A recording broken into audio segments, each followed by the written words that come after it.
নমস্কার বন্ধুরা, কেমন আছেন সবাই? শীতকালে কিন্তু রান্না করতে আমার বেশ ভালো লাগে, দেখেই বুঝতে পারছেন। আজকে অনেক কিছু রান্না করেছি, যদিও আজকে নিরামিষ রান্নাও অনেক কিছুই করেছি। শীতকাল আমার খুব প্রিয় একটা কাল। শীতকালে আমার রান্না করে খেয়ে খুব মজা লাগে, কিন্তু গরমকালে রান্নাঘরে ঢুকতেই ভালো লাগে না, এত গরম।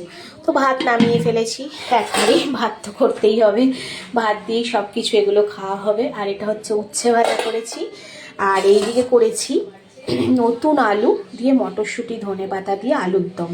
মেয়ে একটু আলুর দম খেতে চাইছিল, খুব ভালোবাসে। আর দেখবেন এই শীতকালে কিন্তু আলুর দম, ধনেপাতা, তারপরে মটরশুঁটি দিয়ে নতুন আলুর দম প্রায়শই বাড়িতেই কিন্তু হয়ে থাকে। আজকে এটা করেছি।